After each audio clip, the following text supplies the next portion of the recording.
Hello, আসসালামু আলাইকুম। দেখেন আমি একটা জামা নিয়ে আসছি আপনাদের, অনেক সুন্দর একটা কালার, সি গ্রিন কালার বলে এটাকে। দেখেন জামাটা হলো 46 ইঞ্চি লম্বা। আমি জামাটা করতেছি, দেখেন অনেক সুন্দর একটা কালার। যদি আপনাদের ভালো লাগে আপনি বলতে পারেন, আমার এই জামাটা আপনাদের পছন্দ যদি হয় তাহলে আমি দিতে পারবো এটা জামা। দেখেন জামাটা 46 ইঞ্চি লম্বা, গলাটার সামনে 6 ইঞ্চি আর পিছনে গলা 7 ইঞ্চি। পিছে গোল দিয়ে ফিতা দিতে বলছে, আমি সেজন্যই সেভাবে করতেছি জামাটা। আর গের হইলো 24 ইঞ্চি গের দিব জামাটা। এটা আমি 26 ইঞ্চি গের নিলাম, 24 ইঞ্চি দিব গেরটা। আর হিপটা হয়েছে 13 ইঞ্চি। মাপ সব ঠিক আছে, দেখছেন এক চোটে কাটা হয়ে গেছে আমার। এখন এটা আমি হাতাটা কাটতেছি।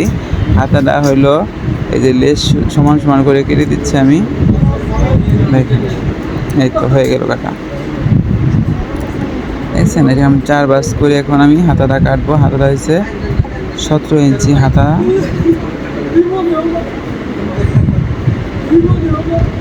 হ্যাঁ, এই তোমার হাতাটাও হয়ে গেছে। হাতাটা আমাকে বলছিল একটু 3 ইঞ্চি ফাড়া দিতে, আমি কিন্তু হাতাটা ফাড়া দেবো না, নিচে ওই যে পাইটটা আছে এই জন্য আমি ফাড়াটা দিলাম না।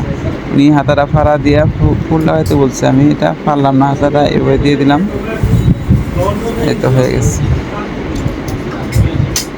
আর সালোয়ারটা হইলো এখানে ইনারের কাপড়টা আলাদা রাখছি আমি। সালোয়ারটা হইলো 38 ইঞ্চি লম্বা, কিন্তু 38 লম্বা আসতেছে না, কাপড় কম আছে, 2 গজ আছে। আমি এখানে সাইড থেকে কেটে উপরে জয়েন দিচ্ছি, উপরে জয়েন দিয়ে নিচেও জয়েন দিতে হবে, তারপরে সেলারটা করতে হবে। কাপড়টা একটু কম ছিল, কাপড়টার মধ্যে লম্বাটা আসে না। তারপর আমি এটা ওই যে নিচে জয়েন্টের লেগে কাপড়টা আমি এটা দিয়ে দিলাম। এই তো হয়ে গেল আমার সেলার কাটা। আর এই পর্যন্ত ছিল, আপনি বেশি বেশি শেয়ার দেন, বেশি বেশি ফলো দেন, যাতে সবাই জামাটা নিতে পারে। আর ওনাটার সাইডে একটু বাড়তি কাপড় আছে, এই বাড়তি কাপড়টা আমি কেটে দিচ্ছি। দেখেন এই যে বাড়তি কাপড়টা কেটে ওই সাইডে যে এমব্রয়ডারি করা আছে ওই পর্যন্ত আমি রেখে দিচ্ছি। দেখছেন সাইড দিয়ে বাড়তি কাপড়টা কেটে দিলাম। এখন দেখতে সুন্দর লাগবো, আর মাথায় কাপড় দিলেও সুন্দর লাগবো। দেখেন এই সাইড থেকে কাপড়টা বাড়তি কাপড়টা কেটে দিলাম আমি সমান সমান। এখন এমব্রয়ডারিটা থাকবো আর মাথায় দিলেও সুন্দর লাগবো। আর বাড়তি কাপড় থাকলে কাপড়টা কুচকায় থাকে, ভালো লাগে না, সেই জন্য আমি এটা বাড়তি কাপড়টা কেটে দিলাম। এই তো আমার কাটা শেষ হয়ে গেল গা। এখন কাটা শেষ হয়ে বাস করে এটা রেখে দিব ওড়নাটা, আর জামাটাও কাটা শেষ।